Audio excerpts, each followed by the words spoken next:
সম্মানিত দর্শক, অতি সম্প্রতি আফগানিস্তানের যে তালেবান সরকার, সেই সরকারের একজন ঊর্ধ্বতন কর্তা, মন্ত্রিপরিষদের একজন ঊর্ধ্বতন প্রভাবশালী সদস্য অতি গোপনে বাংলাদেশ সফর করে গেছেন।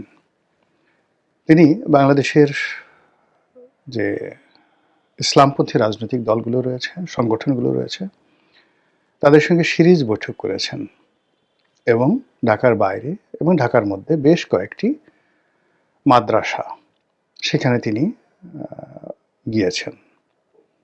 মাদ্রাসার ছাত্র, শিক্ষক সকলের সঙ্গে মত বিনিময় করেছেন।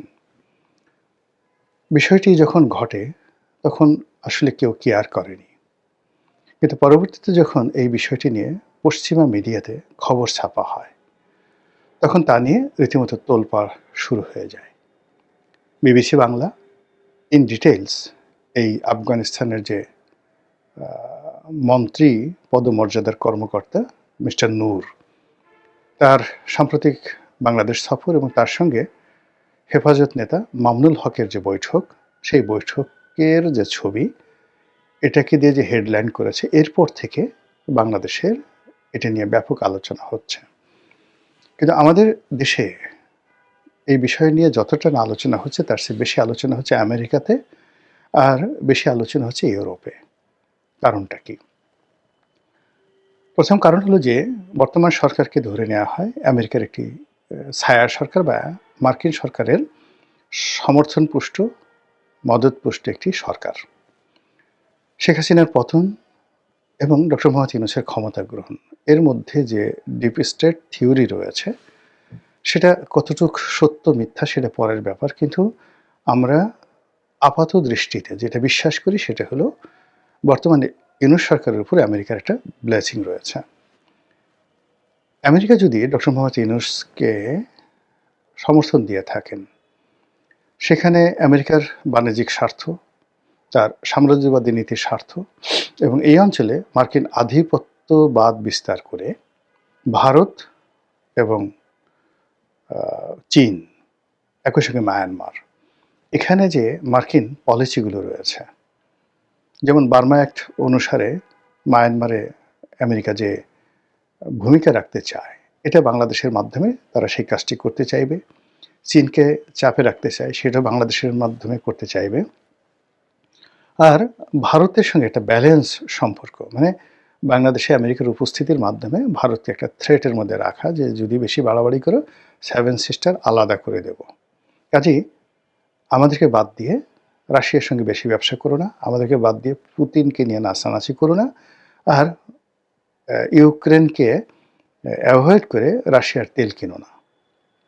তো এরকম একটা প্ল্যান নিয়েই মূলত তারা এই বাংলাদেশে যদি সাহায্য করে থাকে, সেই কারণে তারা করেছে। এর বাইরে তাদের দেশ থেকে বিমান কিনতে হবে, বোয়িং কিনতে হবে, তাদের তেল কোম্পানিকে কাজ দিতে হবে, তাদের যে সকল কোম্পানি সারা দুনিয়াতে পোর্ট চালায়, তো সে সকল কোম্পানিকে চট্টগ্রাম বন্দর দিতে হবে, ঢাকা এয়ারপোর্ট দিতে হবে, এরকম নানা রকম কথাবার্তা আমরা শুনে আসছিলাম। কিন্তু এত কিছুর পরেও আমেরিকা কোনো অবস্থাতে চাইবে না যে বাংলাদেশে একটি তালেবান সরকার হোক, কিংবা বাংলাদেশে একটি উগ্রপন্থী বা দক্ষিণপন্থী সরকার প্রতিষ্ঠিত হোক। কারণটা কি?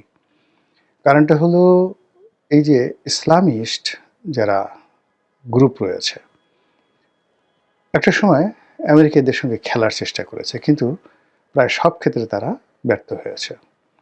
তারা ইয়ামেনে খেলার চেষ্টা করেছে, সিরিয়াতে খেলার চেষ্টা করেছে, লিবিয়া, ইরাক, ইরান, মানে পুরো মধ্যপ্রাচ্যে তারা যে নাস্তানাবুদ হয়েছে, তাদের জাতীয় আয়ের একটা বিরাট অংশ, মানে রীতিমতো এই রাষ্ট্রটি দেউলিয়ার পর্যায়ে পৌঁছে গেছে কেবলই মাত্র এই ইসলামিক গ্রুপের সঙ্গে খেলতে গিয়ে। তাদেরকে বন্ধু বানানোর চেষ্টা করেছে, তারপরে তাদের মাধ্যমে কিছু কাজ করার চেষ্টা করেছে, এবং পরবর্তীতে এই তাদের যারা বন্ধু, তাদের সাথে যুদ্ধ করতে হয়েছে।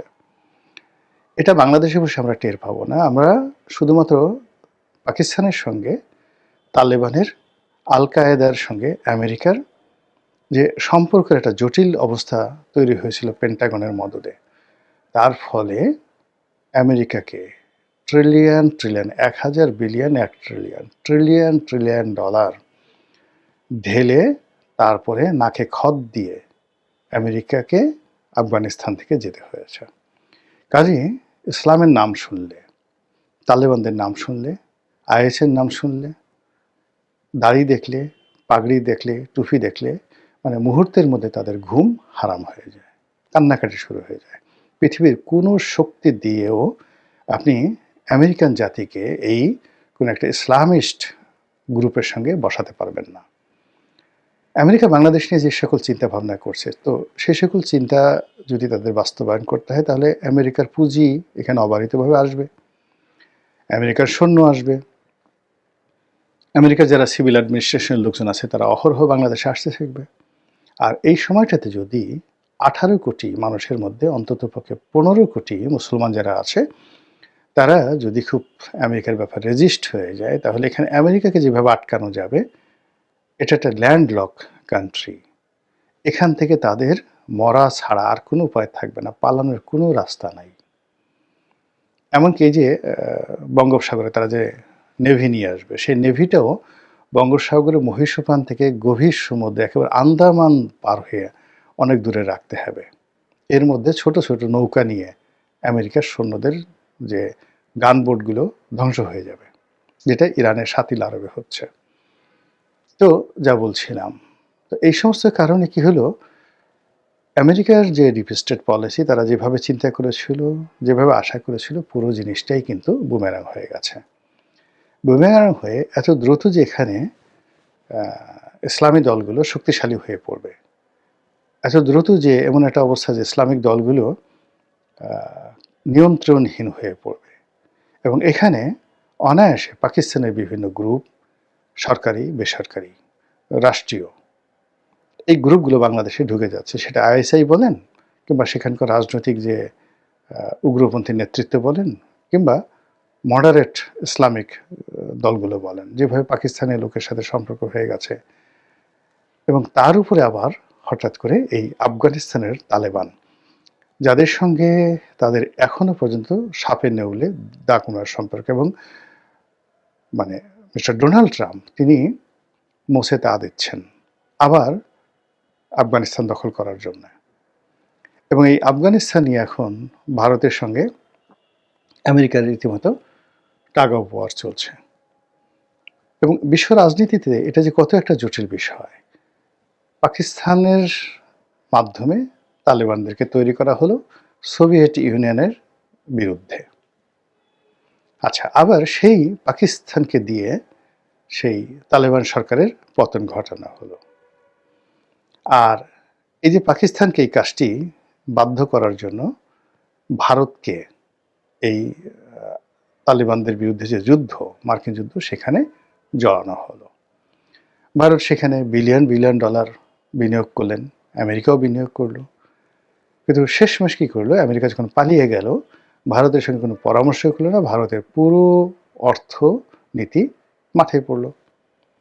এখন ভারত তো বেনিয়ার একটা জাত, তারা কি করলো, আমেরিকা চলে গেছে কিন্তু তারা আবার ছলে বলে কৌশলে আফগানিস্তানের সাথে সম্পর্ক করলো, এবং তাদের যে বিনিয়োগগুলো ছিল আফগানিস্তানে সেগুলো আবার নতুন করে পুনরুদ্ধার তারা শুরু করে দিয়েছে। ইতিমধ্যে এই যে বাংলাদেশে যে আফগান যে ভদ্রলোক এসেছিলেন, তিনি ছাড়া এই মুহূর্তে আফগানিস্তানে যিনি পররাষ্ট্রমন্ত্রী আছেন, সেই ভদ্রলোক ভারত সফর করে গেছেন। আর বাংলাদেশও সেই আফগানিস্তানের একজন সেই ঊর্ধ্বতন কর্মকর্তা, যাকে পররাষ্ট্রমন্ত্রীর পরের ব্যক্তি বলা হয়, মিস্টার নূর, তিনি বাংলাদেশে এসে গেছেন। তো এটা রীতিমতো আমেরিকার যে চোখ, পেন্টাগনের চোখ উল্টে দিয়েছে। ঘটনা শুধু এখানে শেষ নয়, এর আগে কি হলো, বাংলাদেশ থেকে বেশ কয়েকজন ইসলামিস্ট যারা লিডার রয়েছেন, ইসলামপন্থী যে সকল রাজনৈতিক নেতৃবৃন্দ রয়েছেন, তার মধ্যে মামুনুল হক অন্যতম, তারা আফগান সরকারের নিমন্ত্রণে সেখানে গেছেন এবং তারা অনেকগুলো স্থান পরিভ্রমণ করেছেন, এবং সেগুলোর কিছু ছবি আমরা সোশ্যাল মিডিয়াতে দেখেছি। কিন্তু এগুলো নিয়ে আমাদের দেশে কোনো প্রতিক্রিয়া ছিল না। এর কারণ হলো যে আমাদের দেশের রাজনীতিতে আসলে ইসলামপন্থীদের এখনও পর্যন্ত আমরা ওইভাবে কাউন্ট করি না, যেভাবে বিএনপিকে বা আওয়ামী লীগকে আমরা কাউন্ট করি। দ্বিতীয়ত এই মামুনুল হকদের মতো যে সকল নেতৃবৃন্দ রয়েছে তাদেরকে আমরা কেবলই মাত্র একটা কমিউনিটি লিডার হিসেবে এখন পর্যন্ত মনে করি। এর বাইরে আমরা মনে করি না। তো এই কারণে আমাদের এই যে তিনি সেখানে গেলেন, বৈঠক করলেন, এটা আমাদের আসলে কোনো মনোমস্তিষ্কে সাড়া ফেলতে পারেনি। অধিকান্ত বাংলাদেশে এরকম যারা নেতা রয়েছেন, চট্টগ্রামে কয়েকজন আছেন, ঢাকাতে কয়েকজন আছেন, এদের মধ্যে আসলে অনেক অনৈক্য এবং সাধারণ মানুষের সঙ্গে তাদের যে সম্পর্কটা এটা ওয়াজের ময়দানেই বেশি।